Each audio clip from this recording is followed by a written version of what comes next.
a teaspoon of sugar, and a hint of jasmine.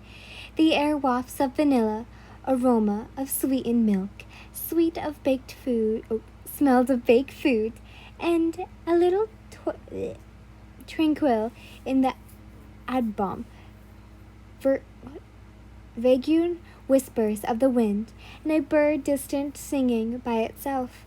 Gush of water pours down on a milky white cup, cleansing it of dirt dust. For a moment it's deadly silent, your cup declaring its existence as you place it down on the wooden table, gently warming the cup with tempered water, dissolving in scrumptious, I'm hoping I said that right, tea, giving off a scent similar to a smell of roses and jasmine. You sit down, taking complete admiration of his absence. It's much more peaceful than him gone and about, leaving you some much needed space. Droplets of water down, taking a flight of freedom, but the courage all went down the drain. It resembled you very much, including yourself, with such sugary treats, and unhealthy as much as you hated to admit it. But it's been your comfort food for a good while. It reminds you there's some good things, sweet things. Clinging desperately to the thought of freedom is pathetic, at least to him. It's what he said in a fit of rage. You chugged the entire tea in one sip, an odd way of clearing off the bitterness of delightment left you. Despite his way of thinking, it's terrible. It's a burn on your wrist every time you gaze down. It fills you up with a frightful urge to guzzle some more sugary food. You just want to forget it all, and the ceremonial cloning, addicting taste of sugary sweetness. You can't remember being this obsessed with gratifying sweets. Perhaps this is your way of coping. For a second, you left your eyes wandering, a habit you've developed ever since the time you found yourself in this mess. It's worrying. Your eyes always looked at one or another thing to plastify, a chance of independence.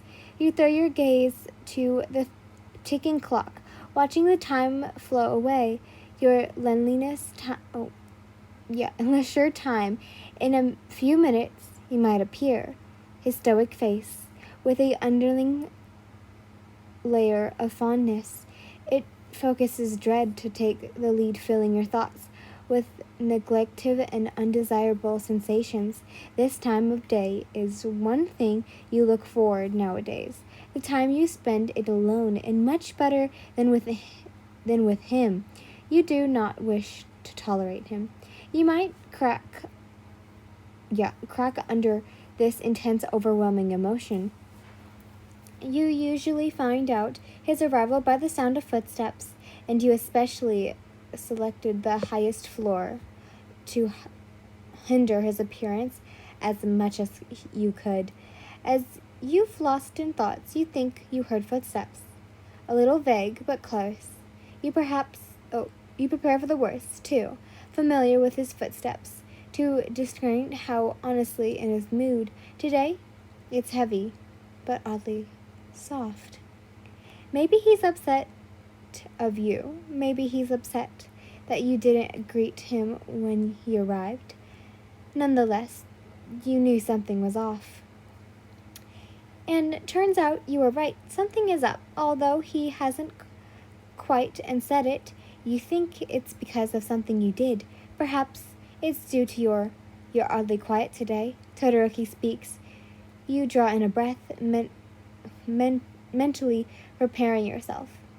Same could be said about you. You replied, harshly sticking your knife in the cold meat, watching the juices come out. You almost imagined yourself talking to the meat instead, since it's much more bearable that way. Lifting your eyes up, you semi-glared at him, staring into his eyes briefly. "Won't you talk with me?" he said after a moment of silence passed. "Not really. I'm eating," you respond. "So I am. So am I. Don't you have anything to say to me? I was hoping you'd be more chattery today, like that, like, oh my god, that time had long passed." You swiftly answered, "And you know the answer to it very well," you added. "I will not deny that," he admits, avoiding eye contact. "Then stop asking me about it. You know much I'd love to go back to that time as much as you do." You dropped your fork, letting the rage take the front seat. "I'm tired of all of it. Can't we just stop?"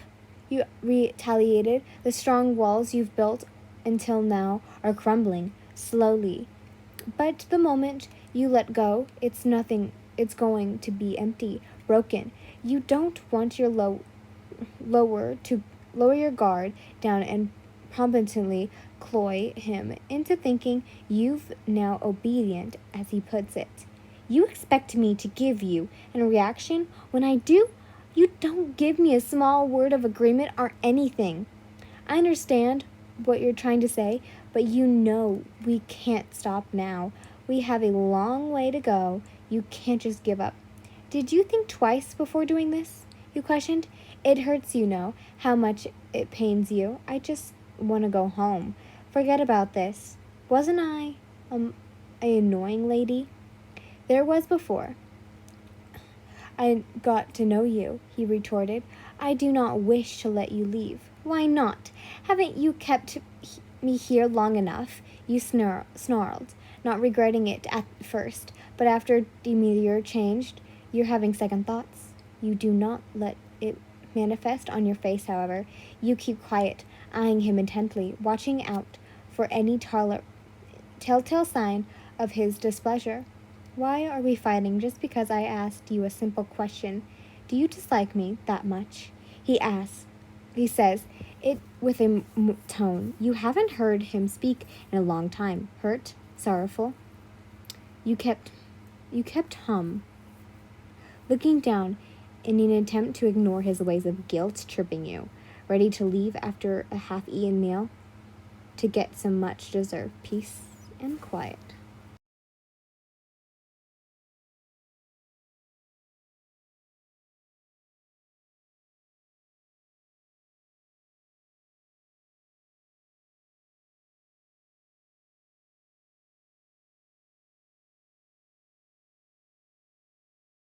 I have a question. Does anyone remember that book of Villain Midoriya I made? Shut up, Ad. But does anyone remember that?